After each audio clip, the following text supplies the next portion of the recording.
नहीं सर, हाँ। 13 कल करा लो, 10 करा लेना, 50 रुपये हो जाएंगे। चल नाउ एग्जाम्पल 4 भी देखिए।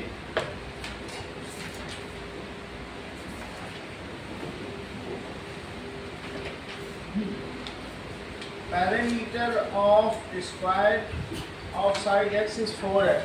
ये देखो, अगर स्क्वायर है और जिसकी साइड x है तो उसका पैरामीटर बताया गया है 4x है, which is a linear polynomial in variable x। बस ये ऐसे ही कहा जा रहा है। तो parameter it is equals to 4 times of side, that is 4x, और पैरामीटर को मैं px भी बोल सकता हूँ। इज डिजायर्ड पॉलिनोमियल, बस यही लिखना है।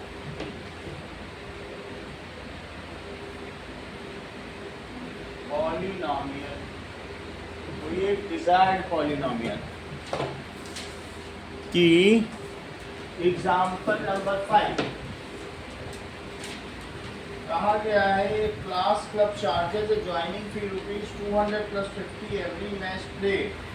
The following table shows the amount a player will have to pay as the number of matches varies.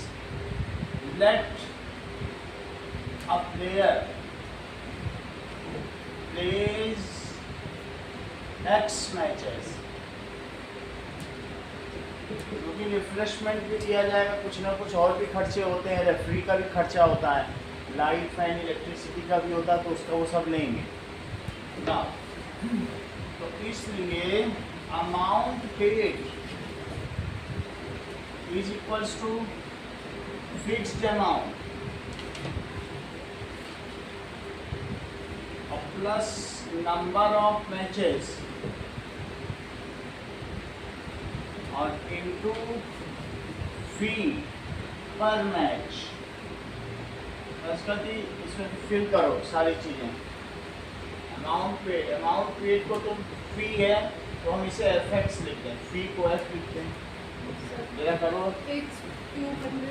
ये तो 200 हो गया, plus x number of matches x हो गए, क्योंकि हर मैच का 50 रुपये है, तो इसलिए एफ का क्या पॉलिनोमियल बन गया 200 + 50x। Plus 50x।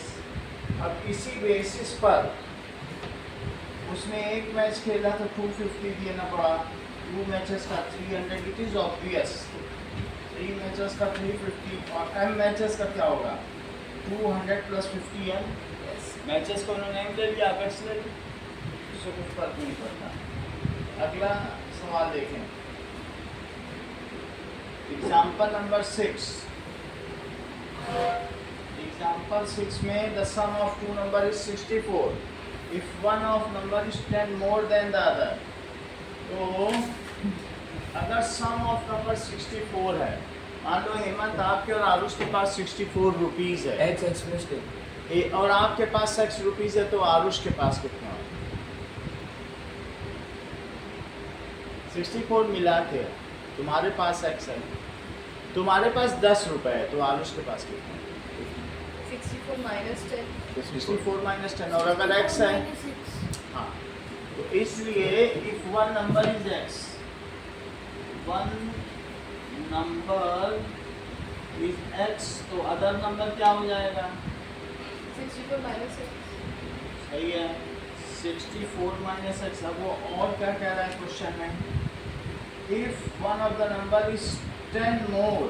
सर हम ऐसे नहीं कर सकते x + 10 = 64। हाँ, ये भी कह सकते हैं, तो वो ज़्यादा इजी रहेगा ना सर, वो करेंगे। क्योंकि x दूसरा नंबर, ये एक नंबर ये है, तो दूसरा नंबर 10 मोर है। अदर नंबर इज x + 10 कर दो, एक नंबर 10 ज़्यादा है, ऐसे कर दो। तो अदर नंबर क्या होगा, अदर नंबर इज x + 10। इन दोनों का सम कितना है 64। So according to question x + 10 it is 64, तो 2x प्लस 10 कितना हो गया? 64। 54, हम चाहे तो इसमें वैल्यू निकाल सकते हैं, तो 2x is equals to 27, x is equal to 64 minus 10, so 20. 2x is equals to 54। 27 and 37, ठीक है, तो x is equals to 54 by 2, 27 and 37, 27 आ गया, और दूसरा नंबर इससे 10 ज़्यादा है, 37, 37. 37।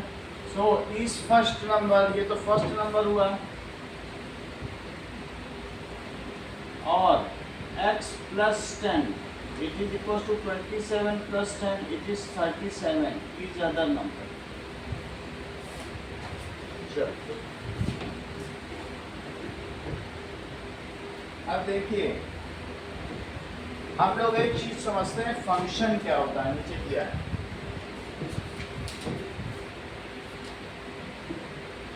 Function is a machine. Function होता क्या, ये समझो। फंक्शन को हिंदी में फलन कहते हैं, कि कुछ चीज डाली जाए तो उसमें कुछ वो दे। मान लीजिए कि मशीन है, और इस मशीन में आपने डो डाल दिया, और शुगर डाल दी, और फ्लेवर डाल दिया, और ईस्ट डाल दिया, ऐसे कुछ ना कुछ डाल दिया, तो क्या ये नीचे आपको बढ़िया केक दे सकता है? दे ही सकता है, मिक्स करके उसका बना के दे देगा। तो फंक्शन में एक इनपुट होता है, और जो डाला जाता है उसको क्या कहते हैं? और जो मिलता है उसको क्या कहते हैं? output, इनपुट जो भी आप डालें, आउटपुट यूनिक होता है हमेशा। ऐसी मशीन क्या आप पसंद करेंगी जिसमें आप डो डाल दें, फिर कहें अगर ये पूड़ी दे देगा तो पूड़ी खा लेंगे, पराठा दे देगा तो पराठा खा लेंगे, रोटी दे देगा तो रोटी। ऐसी मशीन बाजार से कोई खरीदेगा? हो सकता है कि आप डो की जगह फ्लोर डालें और कुछ और भी व्हीट फ्लोर कुछ डालें, तो भी वो वही केक दे। हो सकता है 4 चीज़ डालने पर वो सेम प्रोडक्ट दे, वो तो आपको मंजूर होगा। लेकिन एक चीज़ डालने पे वो अपने मर्जी से कुछ भी प्रोडक्ट दे, क्या वो मंजूर होगा? तो हमेशा इनपुट में vary, however for each input there should be unique output, तभी वो मशीन बाजार में चलेगी। नहीं तो आप अनवांटेड चीज़ दे देगी तो आपका सामान ही चला जाएगा। बोलो, मशीन समझ में आई ना प्रॉपर्टी आपको फंक्शन की क्या होगी? तो फंक्शन की अगर सिंपल डेफिनेशन दी जाए तो क्या कहा जाएगा? That is for every input if the output is unique then such a machine और डिवाइस इज कॉल्ड फंक्शन। ये सीधी सी बात है, आप लोग अगली क्लास में इसके बारे में इलॉबरेटली पढ़ोगे, बट ये बेसिक चीज़ आप जान लो जो बुक में दी गई है कि ये मशीन हो। देखो इस चीज़ को, व्हाट इज फंक्शन?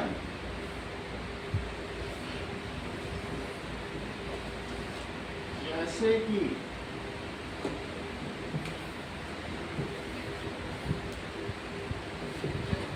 ये फंक्शन है, मशीन को फंक्शन कहें। फंक्शन इज अ मशीन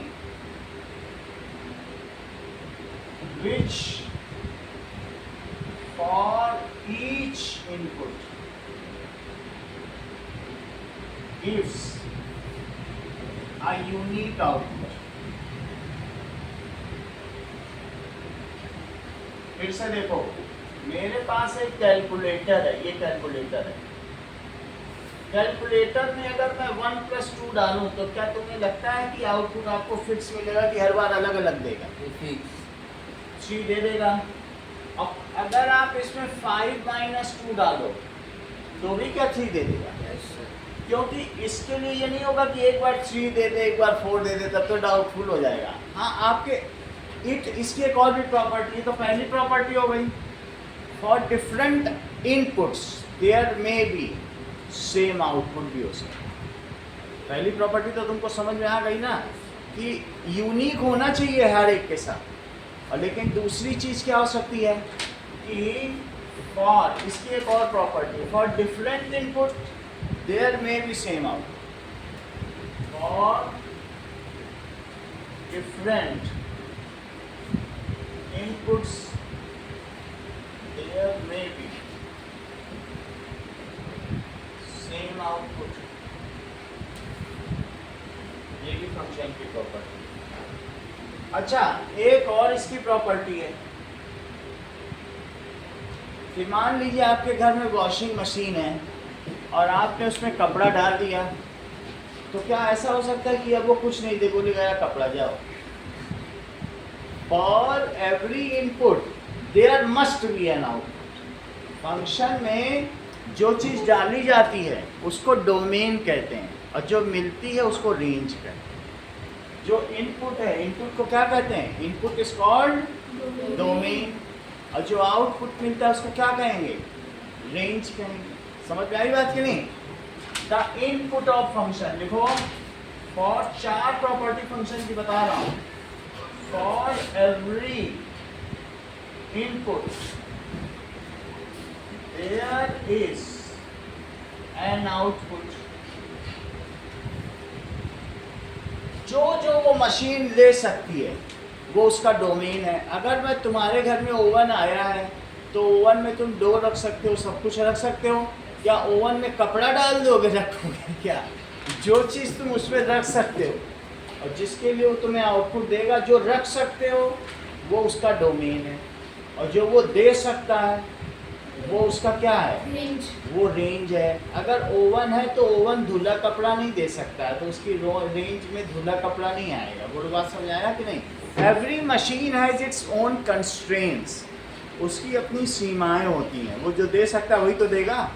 तो इस तरीके से क्या लिखोगे? The group of inputs is called domain and group of outputs is called range. बताओ, हिंदी में बोल दो, परास।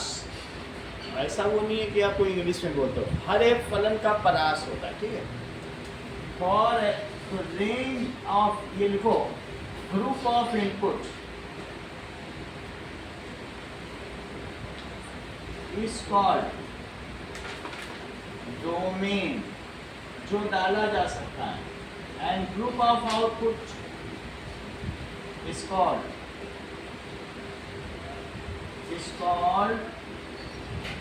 रेंज। इतनी बात तो तुमको समझ में आ गई? अगर समझ में आ गई है तो फंक्शन को और समझो। ये फंक्शन बना है तुम्हारे में, मशीन, एक मशीन का चित्र बना हुआ। तो एक ऐसी मशीन तुम बाजार से खरीद के लाए हो जो दुगने से 3 ज़्यादा करके देती, that is 3 more than double. तो ऐसे में अगर उस मशीन में आप x डालोगे तो वो मशीन आपको क्या देगी? बाय बोलो।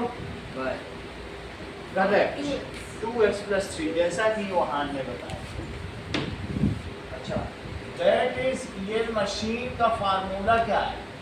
मशीन, अगर हम y की मशीन एक पॉलिनोमियल कह रही है कि तुम अगर x डालोगे तो मैं डबल करके उसमें 3 जोड़ के दूंगी आपको, दुगने से 3 ज़्यादा।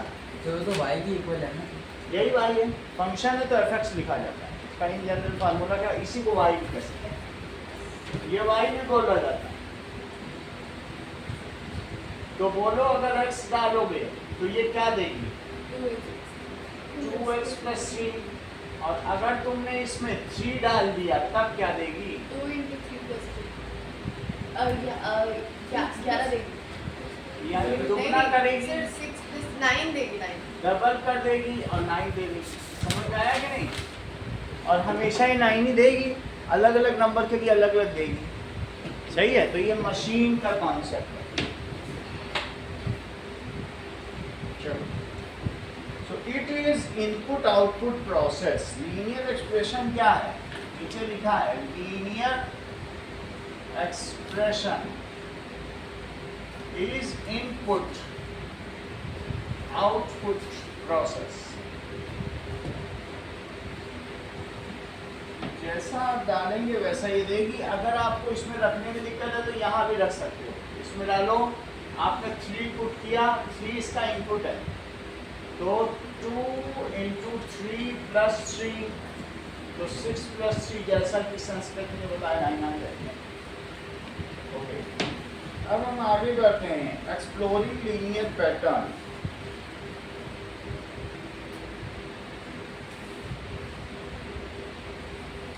लीनियर पैटर्न 2.2 क्या पूरी हो चुकी है? Yes. ये थोड़ा मुश्किल। अब जरा देखो, मुश्किल कुछ मत बोलो, 9th की बुक है ऐसे बोलोगे तो फिर 9th की बुक कोई मुश्किल बोलता है? कंफ्यूजिंग। 12th तक सब इजी होते हैं। कब तक? 12th तक, हाँ? 12th तक पढ़ोगे तुमको लगेगा कि कुछ भी नहीं है। यहाँ तक देखो, सब खेल खेल में पढ़ाई होती है। That is stage 1।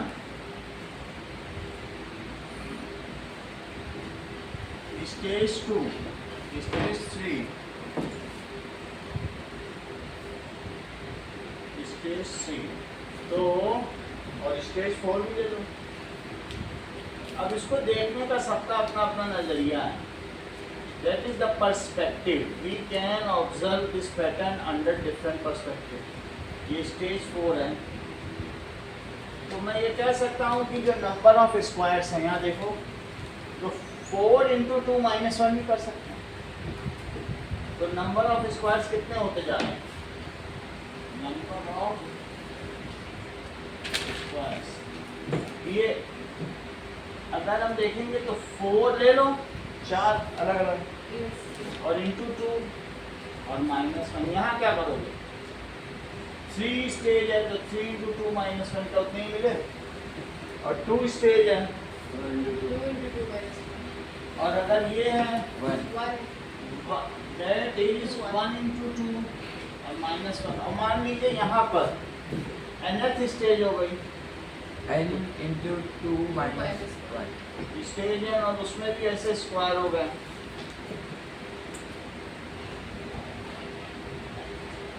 और ये ऐसे ऐसे, लेकिन हमें पता नहीं है कि कितने स्क्वायर्स हैं, तो क्या लिखोगे?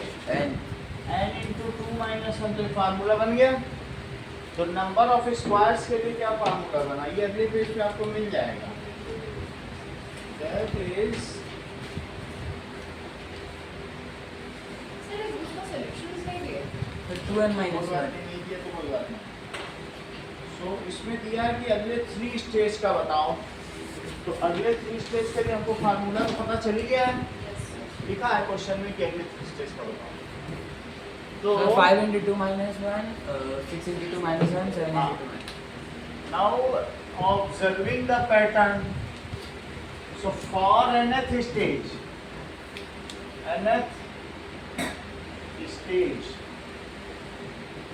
let number of squares is Pn, तो Pn को क्या कहोगे? 2n minus 1, तो for 5th stage n is equals to 5, तो P5 it is 2 into 5 minus 1, ये भी P5 ही लिखा करो, एमन तुम लिखते नहीं हो, P5 जरूरी होता है कभी भी वैल्यू ऑफ द फंक्शन निकालना है। जिसका फर्स्ट और सेकंड क्वेश्चन था उसमें आपने लिखा नहीं है, 9 अदरवाइज आपका पूरा सही था। और for n is equals to 6, that is 12 minus 1, और for n is equals to 7, that is 14 minus 1 to 13। ये अगले 3 पैटर्न हो गए। आगे देखो, अच्छा अब इसी के बाद इसी को इन्होंने नंबर ऑफ टाइल्स ही कह दिया है, शायद ये टाइल्स होंगे, स्क्वायर्स की जगह उन्होंने टेबलेट किया। देखो नंबर ऑफ टाइल्स, तो 7 के लिए उन्होंने क्या कर दिया, 13 लिखा है कि नहीं लिखा है, तो नंबर ऑफ टाइल्स। और उसके लिए फार्मूला क्या दिया है कि मशीन में एन डालो तो वो दुगने से 1 कम करके देती है, 2n minus 1 करके देती है, ये एक मशीन है। तो ये लीनियर रिलेशनशिप इसमें बन गया है। अब आगे देखो, कह रहा है क्या किसी में 15th स्टेज और 26th स्टेज का बता सकते हैं, which stage will contain 21 tiles and 46 think and reflect. देखो तो 15th स्टेज देखो 2 फॉर, into 30 minus 29. तो इसमें लिखे P15, it is 2 into 15 minus 1, तो 30 minus 1 that is 29 और अगली स्टेज है 26 स्टेज और 26th स्टेज 53. कितना 53. तो 26 स्टेज के लिए निकालो 2 into 26 minus 1 नहीं. 52 से 53 है. 51 बोलो 51 आएगा. हाँ. अब अगला देखो कह रहा है कि किस स्टेज में 21 टाइल्स होगी यहाँ 2n minus 1 is equal to हाँ। 21. यानी जो पीएन है 11. वो 2n minus 1 तो किस स्टेज में 21 टाइल्स होंगी तो 11 and 21 20. Yes. 2n minus 1 तो 2n कितना हो गया 21 plus 1 that is 11. 22 is 2n तो n is 11 ठीक है इन 11th stage there are 21 tiles अगला देखें किस स्टेज में 47 टाइल्स होंगी 24. 23. 47 plus 1 24 होगा 23 टाइल्स होगा अरे shit. तो मैं minus कर दिया. 2n तो n कितना हो गया 24 on 24th stage there are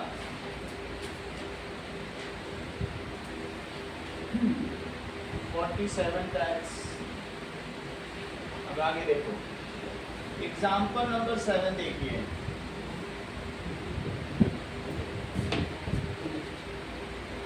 example 7 में बता रहा है पढ़ो बेला है 100 rupees pocket money she spend rupees 5 every day कितने दिनों बाद उसके पास 40 रुपए बचेंगे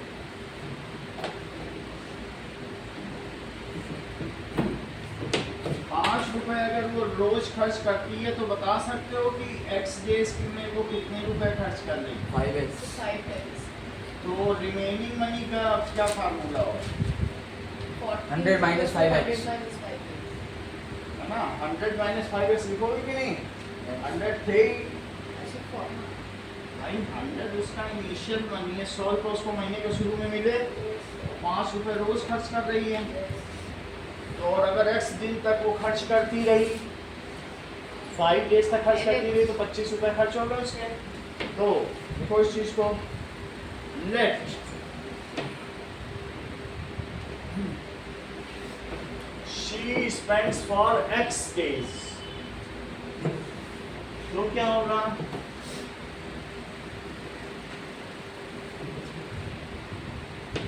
चलिए example number 7 let she spend for x days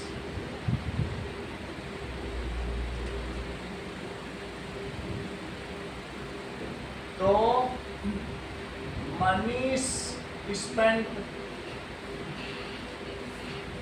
5x plus 40 is equal to 100. दैट इज 5x हो जाएगा तो रिमेनिंग मनी कितना हो जाएगा 100 minus 5x. It is 100 minus 5x इसी को आप रिमेनिंग मनी है तो चाहे mx लिख लो वरना कुछ भी मत करो px ही लिखिएगा पूरी exercise is desired linear polynomial वास्तव में वो आपसे ये पूछना चाहता है कि दी गई प्रश्नावली का रेखीय बहुपद क्या होगा तो यही इसका ऐच्छिक रेखीय बहुपद होगा Right. अभी तो बताया है ना अच्छा 40 रुपए लेफ्ट है she is left with 40 rupees तो 40 कहाँ रखा जाए 40x के left. तो लिखो according to question 40 is equals to 100 minus 5x 5x यहाँ ले आओ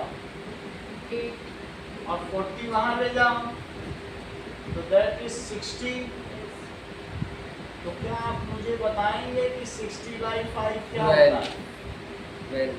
12 यानी after 12 days she will be left with 40 rupees after 12 days she is left with 40 rupees. अगला क्वेश्चन देखें। ऐसा ही कुछ नीचे भी दिखाया गया है, तो उसके लिए हम लोगों ने बना ही दिया लीनियर पॉलिनोमियल। एग्जांपल नंबर 8 देखें। Auto rickshaw fair starts at 25 and remains the same for initial 2 kilometre. 2 kilometre तक तो वो 25 रुपये उसने ले लिया, तो 2 किलोमीटर तक आराम से मजे से चलो 25 रुपये। फिर हर एक्स्ट्रा किलोमीटर पर वो 15 रुपये लेगा। एक और चलोगे फिर एक और 15, एक और चलोगे तो एक और 15, फिर चलते चले जाओगे तो वो कितना बढ़ता चला जाएगा। अगर मान लीजिए let you have travelled n kilometres, let you have travelled हिम्मत, अगर तुम 7 किलोमीटर चले हो तो क्या मुझे बताओगे कि फेयर कितना होगा? So 27 बोलो, 7 into 15. अब आप बताओ ना। 25 plus 5 into 15. वही चीज बतानी है आपको। 25 Sir, 5, 15 into 7 होगा। 5. 1 2 3 4 5 और 6 7। Sir, 25 plus 7 into 15 होगा।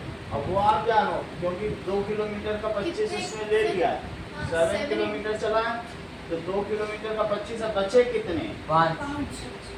7 माइनस 2 तो कम करी, तो 2 का तो ले ही लिया है 25।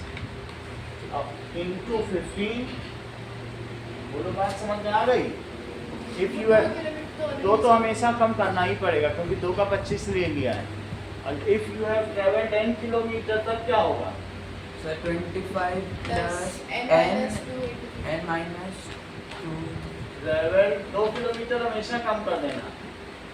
n किलोमीटर तो फेयर को px ले लो या fx भी ले सकते हो, तो 25 तो लग जाएंगे, लेकिन अब n माइनस 2 ही बचे, उस 2 का वो फिर से थोड़ी ना चार्ज करेगा।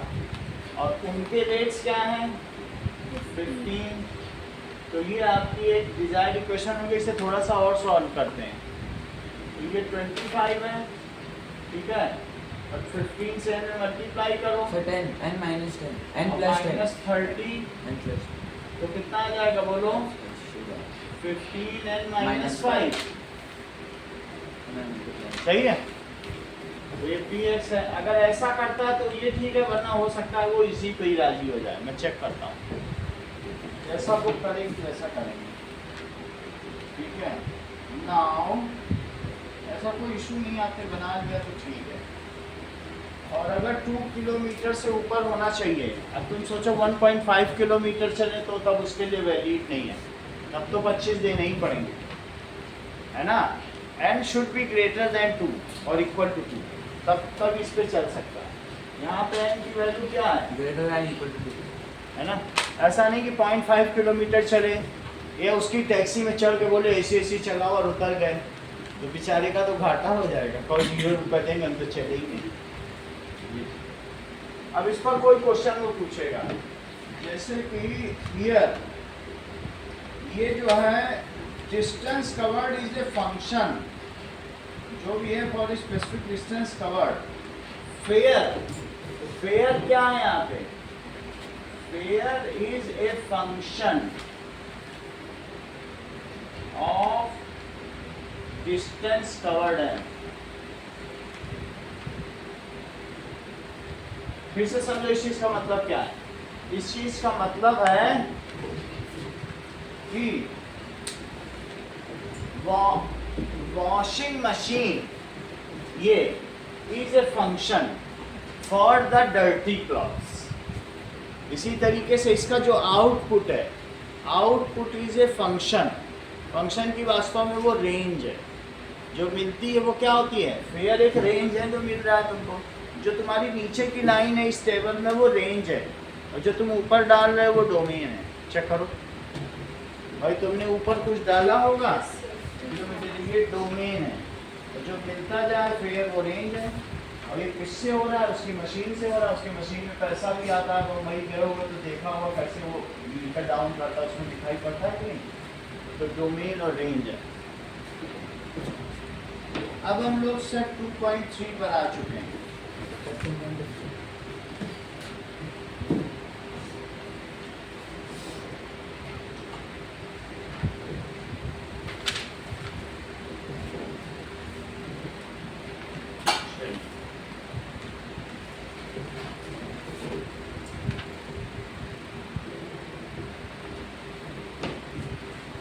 नाउ देखो,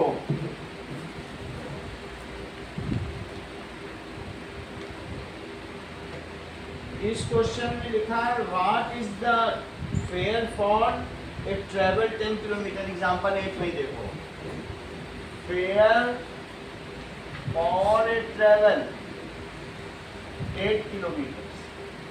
तो फेयर को आपने क्या कहा? PX it is equals to 15 and -5, वरना ये भी लिख सकते हो, दोनों में जो तुम्हें अच्छा लगे वही लिख सकते हो, दोनों में जो अंडरस्टूड। 115 15 इंटू 8 -5, 120 -5, 115 रुपीज, सही है, इज द फेयर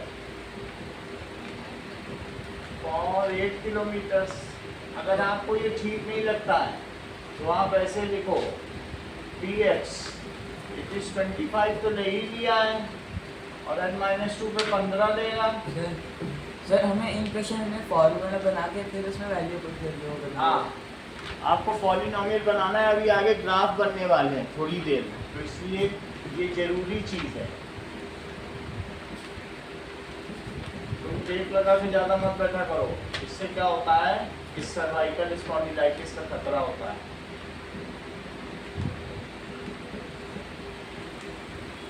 अपनी चिन को इरेक्ट रखो। 115 ये कैसे आएगा? 15 8 120। तो क्या कहीं पर सर 10 minus 2 क्यों? 8 minus 2 होगा ना?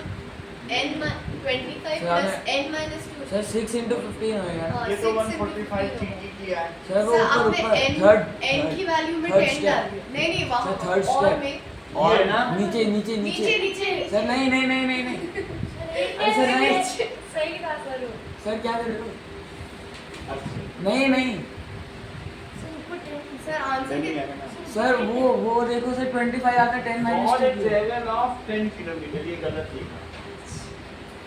क्वेश्चन ही 10 का था, सही है। तो 10 का क्वेश्चन था तो 10 डाला, 10 पे ही क्वेश्चन था, 8 तो मैंने गलत लिखा। चल, अब आप सब 2.3 पर आओ। Exercise 2.3। Here they are, student has a ₹500 in his saving bank account. She gets ₹150 every month as a pocket money. How much money will she have at the end of every month from the second month onwards? तो अभी मतलब एक महीने बाद उसे pocket money मिलेगा। अभी तो 500 रुपये है, जब एक महीना पूरा हो जाएगा तो या तो आफ्टर 1 मंथ लिखो या सेकंड मंथ ऑनवर्ड्स, ठीक है।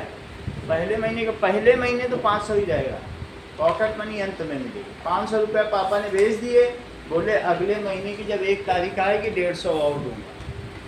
वो जयपुर में रहता है और अपनी थेसिस कंप्लीट कर रहा है, तो हर महीने 150 रुपये दे रहे हैं पापा उसको। चलिए, find the linear every month she gets every month as pocket money. So 500 plus 150. She have at the end of every month. So at the end of every month लिखा गया है कि नहीं? From the second month onwards. इसमें answers नहीं दिए ना पीछे, नहीं सर। इसको मैं AI से चेक करता हूँ, वास्तव में कहना क्या चाहता है। सर 111 है आंसर। सर 500 प्लस 1 नहीं सर 500 प्लस ब्रैकेट में 150 प्लस n वो तो इंटू एन कर दूंगा हाँ मैं। सर इंटू एन सॉरी एक बार देख लूँ कि ये पापा उसके पैसा देते कैसे हैं। ऑनलाइन ये देखना पड़ेगा, और देते भी हैं कि नहीं देते हैं। सर वो रहेगा ना 500 प्लस 150 एन मतलब एंड ऑफ मंथ पे दे रहे हैं कि स्टार्टिंग ऑफ मंथ पे दे रहे हैं, ये नहीं पता सर। वैसा तो कहा ही नहीं कि कब दे रहे हैं। सर क्या फर्क क्या पड़ता फर्क पड़ता है सर, महीने में तो पैसा मिल रहा है। अब वो सेकंड मंथ ऑनवर्ड्स पूछ रहा है। हाँ तो सर क्या हो गया उसमें तो फिर भी तो बात सर फॉर्मूला तो वही बनेगा ना हाँ, 500 प्लस formula 150 एन नहीं, फिर मैं -1 करूंगा। अगर मान लो पहले महीने नहीं दिया पैसा तो मुझे ये पता नहीं चला। सर इनका सेकंड मंथ फर्स्ट मंथ है यहाँ पे। सेकंड मंथ का मतलब है मुझे ये पता करना है पापा ने पहले महीने पैसे दिए कि नहीं। सर ये तो from the second month onwards लिखा फ्रॉम हुआ है सेकंड मंथ उसको मिल रहा है पैसा। सेकंड मंथ ऐसा लिख रहा है हाँ, क्या? Yes, हाँ, sir. ये तो नहीं लिखा है कहीं। How much How much money will she have eight the end of every वो तो मंथ नहीं पूछ रहा नहीं, है। she gets 150 every month as pocket money. How much? तो कब दे रहे हैं वो 150? ये नहीं पता चल पा रहा ना। ये पता चल जाए कि कब दे रहे हैं, एंड ऑफ मंथ दे रहे हैं कि स्टार्टिंग ऑफ मंथ, कुछ भी तो बता नहीं रहे हैं। सर इससे मतलब ये इतना डीप नहीं आया है डीप नहीं जाना है, मतलब फिर आंसर गलत हो जाएगा। अगर 2.3 है ना, Yes. चलो अब इसी को देख लेंगे कि इस सवाल के बारे में हम लोग पूछ रहे हैं। ये बताएगा गूगल सर्च।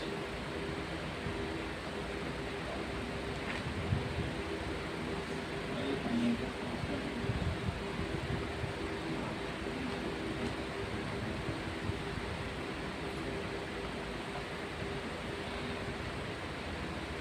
आएगा नहीं तो पूछे नहीं। चलो अब ये 150 पॉकेट मनी है, प्लस एंड ऑफ मंथ पे मिल सर रहा है। भाई तो है 500 प्लस 150 मतलब एंड ऑफ फर्स्ट मंथ पे इतना, एंड ऑफ सेकंड मंथ, यानी महीना पूरा होने पे वो दे देंगे 31st को या 30th को दे देंगे। ये चीज़ पता होनी चाहिए ना मुझे कि कब दे रहे हैं, नहीं तो पता नहीं कैसे पता। ठीक है, so end of 1 month, end of 2 month, end of 3 month, सही है। अब हम इसे प्रॉपरली कर पाएंगे। चलो, so money at the end of 1 month, पहले से ही उसके पास 500 रुपए हैं और plus 150, so this is 650 rupees. Money at the end of 2 months. 500 plus 150. So linear equation, इसकी equation तो देखो 500 तो है और प्लस 2 into 150, दो बार उसे 150 मिल गया। So this is 500 plus 300, तो उसको रुपीज 800 हो गया। और 3 मंथ्स में क्या होगा और n मंथ्स में क्या होगा? so 500 plus 150 n. ठीक है, that is 500 plus 3 into 150, so 500 plus 450, that is एक पैटर्न मिल गया है मुझे, ये एक ही टाइप की पैटर्न है, Arithmetic. that is 950। इसका nth टर्म निकाल अब इसमें हम उससे भी चाहे तो निकल सकती है, एपी से भी पहले हम लोगों ने किए थे कि नहीं सवाल। सर tn ऐसे is हो equal गया। to a plus n minus 1 into d हाँ, उसी से उससे करके भी निकाल सकते निकाल हैं, ट्राई करें कर देंगे, दोनों तरह से कर देंगे। सर पर तो इसमें कुछ- a क्या लेंगे 500 अभी मैं एपी दिखा रहा हूँ, मैं तुम्हें एपी सिखा भी दूंगा यहाँ पे। अब जरा देखो, सर a भी आती आती है पूरी तब तो ठीक है, फिर तो उससे भी निकाल लेंगे तुम्हें। ज्योमेट्रिक भी आती है हैं? ज्योमेट्रिक भी आती है ज्योमेट्रिक भी आती तब तो बहुत अच्छा, हार्मोनिक भी फिर आती होगी। नहीं हार्मोनिक नहीं आती अब वो भी थोड़ा ज़्यादा आती है अच्छा ठीक है, फिर 10th तक की आती है 11th की थोड़ी सी आती कोई बात नहीं, जैसे ही मौका मिलेगा मैं सब बता दूँ। यहाँ तक की बात हो गई, तो बताओ money at the end of an month कितना हुआ? At the end of an months 500 plus 150 n. 500 plus 150 into N, यही हो गया. Whatever is the money at the end of 1 month is also the money in second month. पूरा महीना तो उसको फिर अब मिलने वाला नहीं, आखिरी तारीख का इंतजार करें. So money at the end of 1 month is the money in second month. So इसको आप PX लिख लें या PN लिख लें. So that is 500 plus 150n is desired linear polynomial.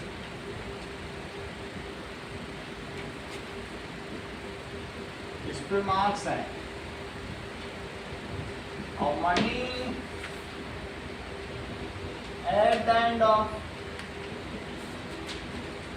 1 month is equals to money in second month.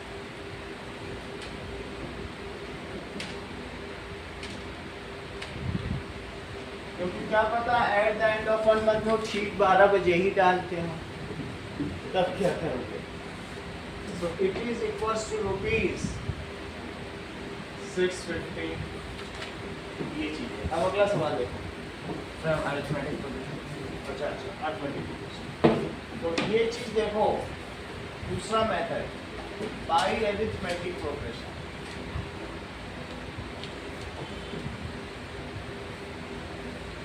ये मुझे बताओ कि 650, 800 और 950 ये सब है. Is a progression. ये सबसे पहले ये क्या है? प्रोग्रेस. प्रोग्रेशन. तो यहाँ इन टर्म्स को A1, A2 और A3 यानी फर्स्ट टर्म, सेकंड टर्म और थर्ड टर्म कहा जाता है. A2 माइनस A1 पता करो. 150. D is equal to 150. 800 minus 650 is 150. D is और equal A3 माइनस A2 भी पता करो. to 150. 950 minus 800 it is 150. क्या तुम्हें ऐसा लगता है कि A2 minus A1 A3 minus A2 के इक्वल है? Yes sir. Common so difference. This is equals to D only. Common difference Yes sir. जो सक्सेसिव टर्म्स के बीच का होता है, दैट इज कॉमन डिफरेंस. अगर वो सेम आ जाए तो उसे कॉमन डिफरेंस कहते हैं. वैसे इसमें हमें नंबर ऑफ टर्म्स या फिर लास्ट टर्म पता होना चाहिए. वो अभी हमें पता चल जाएगा. ये तुम्हें समझ में आ गया? Yes sir. So this is an AP, इसलिए ये एक अरिथमेटिक प्रोग्रेशन हुआ. So this is an AP. ये AP हो with A is equal to first term कितना हुआ 650 और D कितना हुआ 150. यहाँ तक समझ में आ गई बात? Yes. अच्छा मुझे बताओ कि अरिथमेटिक प्रोग्रेशन की पहली टर्म अगर A है तो क्या दूसरी में D जोड़ दोगे तो दूसरी आ जाएगी, Yes sir. Yes. और तीसरी में 2D जोड़ दोगे तो तीसरी आ जाएगी, और फिर 3 3D. Plus 3D. ऐसे हम चलते चले जाएं. तो आप मुझे बताइए कि A4 में आपने क्या किया? A plus 3. Yes. A4 में आपने क्या किया है? A plus 4 minus 1D. एक कम करके D जोड़ रहे हो, क्योंकि पहले में D था ही नहीं. आपने तो D सेकंड टर्म्स ऑनवर्ड्स जोड़ना शुरू A किया. is equal to A plus and समझ में आया किशन? Yes, sir. तो इसलिए जो फोर्थ टर्म होगी उसमें तो 3D ही होंगे, और nth टर्म में क्या होगा बोलो? A n is equal to A plus n minus 1 and A plus N minus 1D. तो अब इसी में हमें nth टर्म में चाहिए, तो जरा an निकालो. A की वैल्यू क्या डालोगे ध्यान दो, 650, और n माइनस 1, n तो नंबर ऑफ मंथ्स हैं, और D में कितना डालोगे? 150. तो यहाँ पर लिखिए 650. ठीक है, हमने पहले फार्मूले में बनाया था 500 plus 150 है. 150n और माइनस 150. 650 में से 150 सब्ट्रैक्ट करो तो कितना आ गया? 500. 500 प्लस 150n. Yes, sir. और इसे an भी लिख सकते हो, इस डिजायर्ड पॉलिनोमियल. an को आप pn लिख दो, क्योंकि nth टर्म वैसी हो गई. Where an represent the rupee at the end of nth month. ऐसे लिखो. वेयर जहाँ पे an क्या रिप्रेजेंट कर रहा है? रुपये ऐड करें. Represent rupees at the end of n months, तो इससे भी कर सकते हैं। ठीक, कहीं तुमको ऐसा तो नहीं लगता कि ये जो 800 है ये इन दोनों का मीन है? Yes, sir. लगता है? दोनों को जोड़ दो, बाई 2 कर दो, यही आएगा। Yes. और चूंकि ये मीन है इसलिए इस प्रोग्रेशन का नाम है अरिथमेटिक प्रोग्रेशन। और ज्योमेट्रिक प्रोग्रेशन में ज्योमेट्रिक मीन होता है। ज्योमेट्रिक ज़्यादा इजी है। इजी कुछ नहीं है, सब इजी है। तुम इजी डिफिकल्ट के चक्कर में मत पड़ो। अभी तुमको टफ मिलेगा भी नहीं, तुम चाहोगे भी नहीं। 9th में तुमको टफ दिया ही नहीं जाएगा। बच्चे शुरू में घबरा जाएंगे तो रेस छोड़ के भाग जाएंगे। 9th में सब सरल सरल मिल रहा है। अभी मजा लो, बस जिंदगी के मजे लो। सेकंड क्वेश्चन देखो। A rally starts with 120 members. Each hour 9 members drop out. Her rally में each hour 1 घंटे में 9 लोग गिर जाएंगे या उनको चक्कर आ जाएगा, 9 लोग गिर जाएंगे, कहीं भैया हम छोड़ रहे हैं। तो मुझे बताओ how many members will remain after 1 hour? 120 120 minus minus 9n. So member after first hour, it is 120 minus 9 into 1। और ये बताओ कि members after 2 hours 150 minus 9 to 2. 120 minus 120 है। 120, sorry. और इसी तरीके से members after n hours बताइए। 120 minus 9.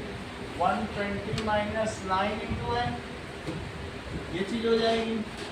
इसको रिप्रेजेंट करना है तो आप ज़्यादा मत करें, pn कर दें बस। 120 minus 9n is desired linear polynomial. linear polynomial। अगला देखो, at the end of third question देखिए। Suppose the length of rectangle is 13 centimeter. Find the area if breadth is 12, 10 and 8. Length of rectangle दी है, वो fix है। ये 13 है और जब यूनिट जरूर लिखा करो यहाँ, that is breadth is 12 centimeter। तो एरिया का क्या फार्मूला होता है? Length into breadth. Length into breadth। 13w.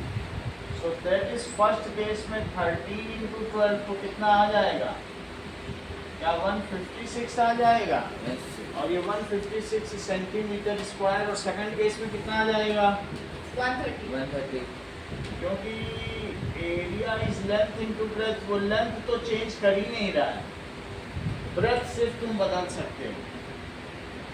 तो 130 स्क्वायर सेंटीमीटर दोनों तरीके से लिखा जा सकता है, ये दोनों सेम चीज है। और अगर 8 कर दिया जाए 104. तो एरिया कितना हो जाएगा? 13 तो रहेगा 104 स्क्वायर सेंटीमीटर। अब देखिए, find the linear expression, linear pattern representing the area of triangle. 13n. 13 है। और सिर्फ पैटर्न में -2 हो रहा है हर ब्रेड। नहीं तो वो कोई पैटर्न कोई थोड़ी, वो तो रैंडम दे रहा है, ऐसे तो ये नहीं दे रहा। उसे मत देखो कि 2 -2 हो रहा है, ये पैटर्न नहीं है, उसने कहीं अनाउंस नहीं किया ना। 13n लिखो, थोड़ी देर में -2 पहुंच जाएगा, फिर क्या करें? तो वो तो कर नहीं सकते हैं। हम बस ये लिख सकते हैं let breadth is n, breadth is n centimetre. So area it is equals to L into B. Area को तुम an लिख लो, an या pn कुछ भी लिखो, और 13 into n is desired polynomial, ये लिख लेना। an एरिया हो गया, n डालते जाओ, ब्रेथ और एरिया पाते जाओ। 13 तो फिक्स ही है। suppose the length of rectangular box is 7 centimeter and breadth is 11 centimeter. Find the volume if the height is. अब वॉल्यूम के लिए वो काम करवाएगा आपको. 385 पहले. चलिए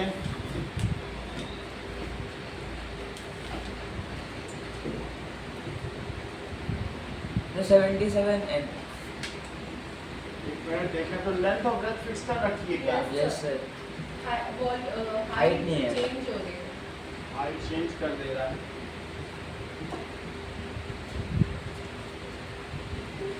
ओके तो फोर्थ क्वेश्चन देखिए. फोर्थ क्वेश्चन में क्यूबॉइड है. क्यूबॉइड में उसने लेंथ और ब्रेथ तो सही रखी है. लेंथ कितनी दे रखी है? That is 7 centimetre.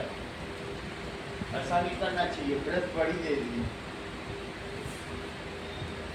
11 centimetre. Find the volume. Height 5 दे देगा इधर. सो वॉल्यूम, तो वॉल्यूम में जो L into B into H. into H into 5 ये फर्स्ट केस है. तो 77 into 5 करो. 5 7 या 35. 5 7 या 35 385 सेंटीमीटर क्यूब. सेंटीमीटर क्यूब या क्यूबिक सेंटीमीटर. सेकंड देखो, अब उसमें दे दिए 9 centimetre. L into B into H, 7 into 11 into 9. 6.3. तो 77 में आप इस बार 9 का मल्टीप्लाई करें.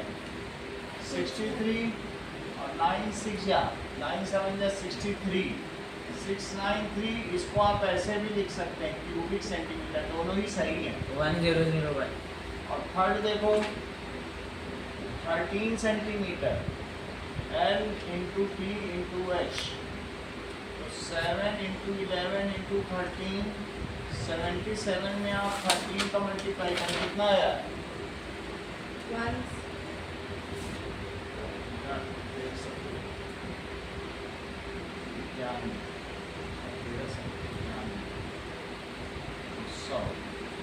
इतना centimetre cube.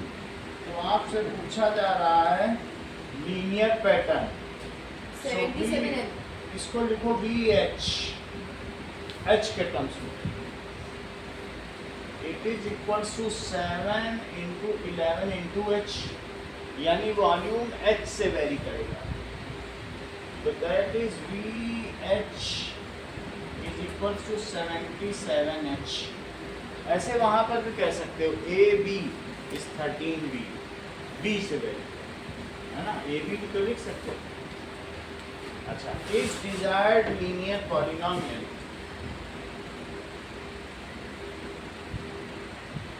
Linear polynomial.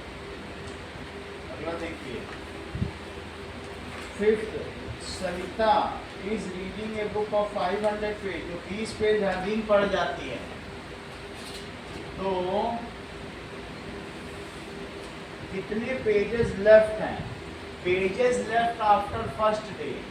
500 minus 20 into 1. After 1 day, it is 500 minus 20 into 1. Pages left after 2 days. It is 500. So pages left after n days. It is 500 minus 20n. 20n. ठीक है.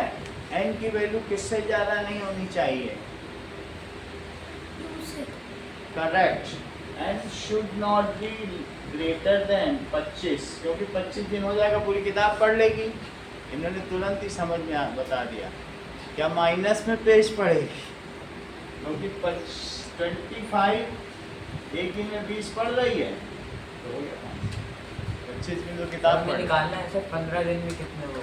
ये लिखने की जरूरत नहीं, बस मैंने आपसे पूछा था. 25 दिन में किताब पढ़ लेगी फिर क्या करेगी? माइनस.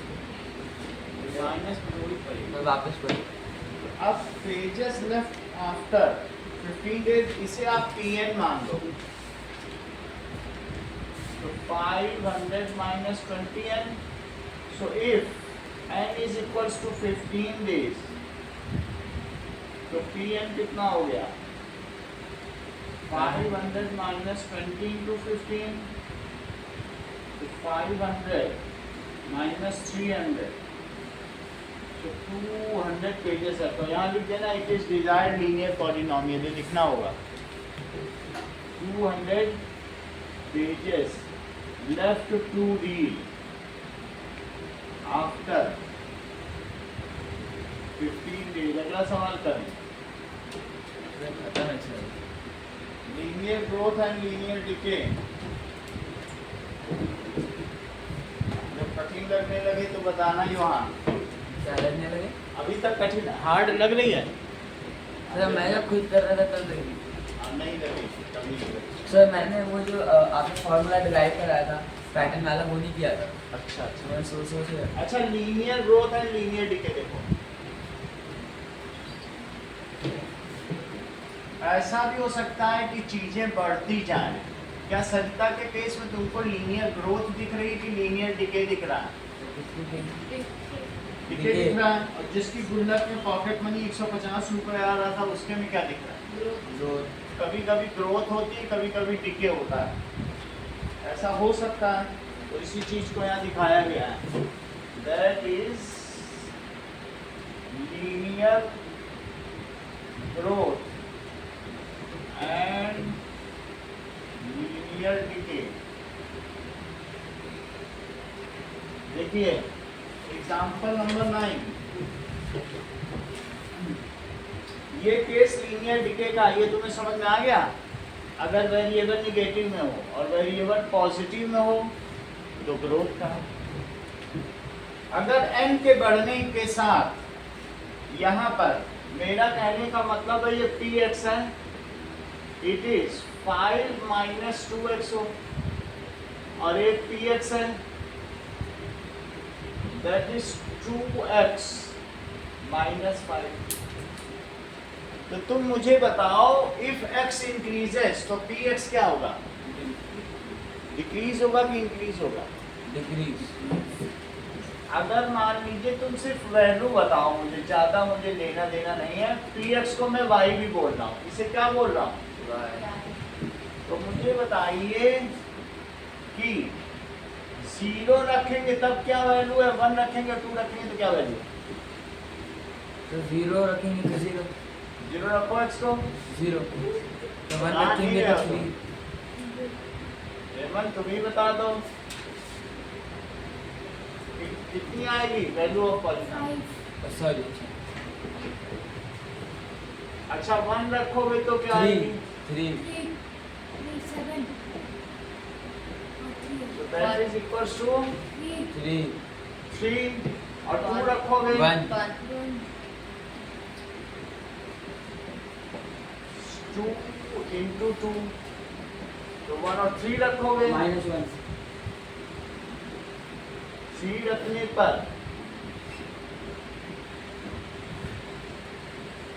-1 आ गए। यहाँ तक समझ में आ गई? When x increases, then y, decrease. so this is linear decay. When x increases, then y decreases. This is case of, ये किसका केस है? Linear decay. x को बढ़ा के रखते जाओ और y के बारे में पता करो, ठीक है? चल, now draw graph of it. इसका ग्राफ लीनियर होगा क्योंकि ये लीनियर पॉलिनोमियल है। ये चीज px कही जाएगी, ये चीज क्या कही जाएगी, और ये चीज क्या कही जाएगी? x। x एक्सिस x है। तुम्हें px अच्छा नहीं लगता है तो तुम y बोलो, जो तुम्हें अच्छा लगेगा तुम्हें वही बोलना है, ठीक है? तो नाउ सी, फिर तो -1 भी आएगा। 1 2 3 ऐसे ना लिख सकते हो, -1 इधर भी ले जाओ, -1 1 2 3 4 और 5। अब जरा देखो 3 तक लिया और y पे भी निगेटिव देना -1। मुझे बताओ 0 पे इसकी वैल्यू कितनी है, यानी x5 को 0 5 प्लॉट करो। 1 2 3 4 5, क्या 0 5 यही होता है? Yes. अच्छा 1 3 कहाँ होता है? 1 चले Yes. फिर 3 चले, तो ये 1 3 है। 2 1 कहाँ है? सर 2 चले और 1 चले, पास में ही लिखना हो। 3 पे कितना है? -1. तो इसको लिखो 3 और -1। तो ये समझ में आ गया? अगर तुम्हें ये समझ में आ गया है तो तुम जितने भी पॉइंट्स लोगे, चूंकि एक लीनियर पॉलिनोमियल है, क्या इसमें x की डिग्री 1 है? देखो Yes. तो लीनियर पॉलिनोमियल का हमेशा ग्राफ एक लाइन ही होगा, ठीक है? इसका ग्राफ कैसा होगा? अब मेरे में क्या है, थोड़ा सा ग्राफ मैंने मैनुअली ड्रॉ किया है, वरना आपका वही चीज आएगा, 2 पे 1 आएगा और 3 पे -1। सर यही है. समझ में आ गया? सही है? मेरा कहने का मतलब है कि ये इस तरीके के ग्राफ होंगे जो x के बढ़ने पर y घटता चला जाए, ये लीनियर डिके। x बढ़ रहा, और एक ऐसा ग्राफ देखो x भी बढ़े और y भी बढ़े, तो लीनियर ग्रोथ। वैसे भी तुमने रिटार्डेशन के ग्राफ bt ड्रॉ करे हैं, वो वैसे ही जाते हैं। तो मुझे तुम 2x + 5 का ऐसे ही ग्राफ बना के दिखाओ। सर इस नोटबुक में नोटबुक पे दिया जाएगा आपको, मैं चेक कर लूँगा, एक बार दूंगा। इस आप x की वैल्यू दोगे, आप x की वैल्यू दोगे। x की वैल्यू खुद रखनी होती है ग्राफ बनाने के लिए। 2x + sin है. चेक करो, ये जो तुमने ग्राफ सर। बनाया, यहाँ y = क्या लिखोगे? 5 माइनस, ये लिखना बहुत जरूरी है। सर जैसे सपोज हमने x की वैल्यू 0 रखी, हाँ। 5 + 2x में, तो मतलब ऐसे ही रखना है, x में 0 फिर x में 1 फिर x में 2। अगर ऐसे तुम रखोगे तो बहुत ज्यादा वैल्यू आ जाएगी, तो थोड़ी निगेटिव रख लेना। ऐसा नहीं, तो बट तुम ऐसे ही रखना है ना। रखना ऐसे ही है, लेकिन ऐसा ना हो कि 13 तक ग्राफ चला जाए, और 2 वैल्यू रखने ही सफिशिएंट है, फिर भी 3 रखवाई जाती शुरू में, क्योंकि अभी आप गलत कर सकते हो। सर कितनी वैल्यू रखनी है? 2-3 रखो, जैसे ये है कि प्लॉट, क्वेश्चन क्या है? Plot graph of px = 2x + 3। इसको करना है एंड चेक वेदर, आपको ये पता करना है इट इज लीनियर ग्रोथ और लीनियर डिके। ग्रोथ और लीनियर डिके। x की कुछ वैल्यू निगेटिव भी रख लेना। सर पॉजिटिव रख दिया. हाँ? तो पॉजिटिव रख दी. सर रखेंगे ये नहीं. तो ठीक है, मतलब तुम you are free to put any value. आप -2 -1 भी रख सकते हो, रख के चेक कर सकते हो, आगे रख लो, कोई जरूरी थोड़ी पहले ही रखो। यहाँ रख लो निगेटिव, माइनस अगर रखनी यहाँ भी रख सकते हो, कहीं भी रख सकते हो, वैल्यू ही तो है, उसको प्लॉट करना है। 3 के बाद -1 लिख दो, वो तो वैल्यू रख रहे हो, और उन सबको अब इसको बनाओ, इसकी वैल्यू रखो और x और y एक्सिस पे इसका ग्राफ बनाओ, इतना करके दिखाओ, फिर हम आपको ग्राफ पेपर देंगे और करवाएंगे। पहले इसको करके दिखाओ। नोटबुक है। हाँ, नोटबुक से वैल्यू पहले निकालो, सब में रखें।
आया?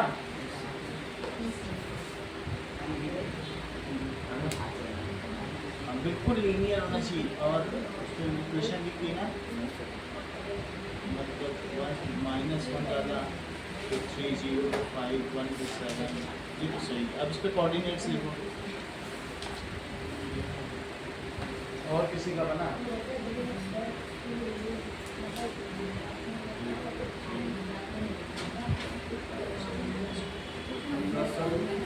हाँ? वालों माइनस वन सर कर दिया हाँ? हो गया हो गया? So now draw two graphs. That is px is equals to x minus 2 और px is equals to 2 minus x. ये दो ग्राफ बनाओ। सर बिल्कुल नोट कोड कॉपी हाँ अभी सर स्केल इन बनवाएंगे, ये दो बनवाएंगे। माइनस वन में पूछ रहे हो? सर स्केल इन हाँ ले लो इसके अंदर। देखो px is equals to 2x plus 3 है ना, तो माइनस वन डाल दो। ऐसे लिखा करो तो हेमंत दिखते नहीं हो ना, कभी तो ऐसा दिक्कत है। तो माइनस 2 प्लस 3 कितना होगा? सही बोलो। और किस पे चाहिए? माइनस 2 पे चाहिए क्या?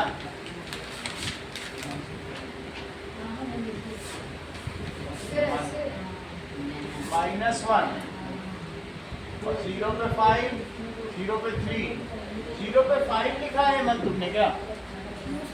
3 लिखा है? 1 पे 5 और 2 पे 7। अब इसको ड्रॉ करो। ड्रॉ कर लेते हैं। यही वाला किया मिलाया माइनस कर देगा, माइनस वाले नहीं किए तो ड्रॉ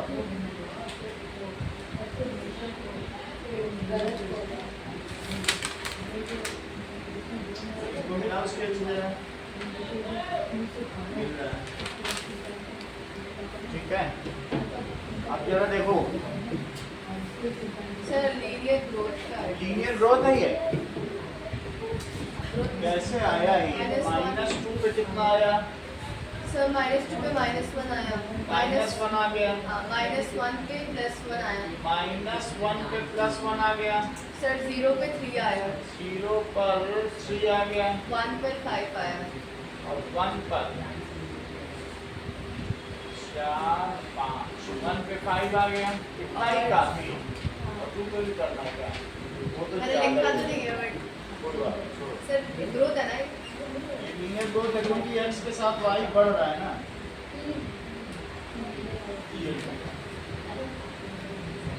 सही है।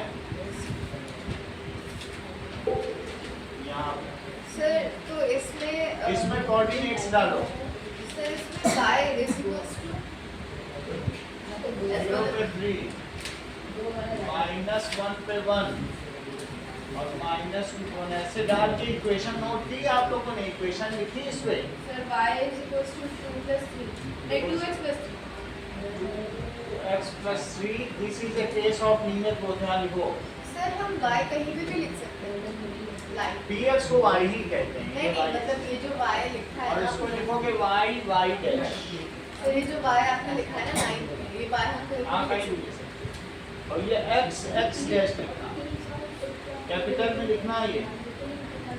This is the case of linear growth. बोलो बात समझ में आ गई? अब जरा देखो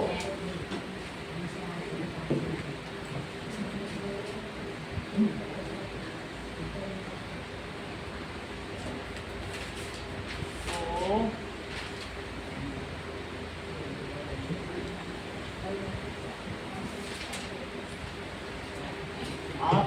क्वेश्चंस करने हैं। एक्सरसाइज 2.3 पे 1 to 5 क्वेश्चन करने हैं।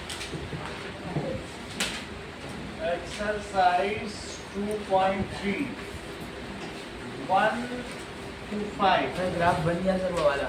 और make graph of y is equals to 2x plus 3 and y is equals to 3 minus 2x।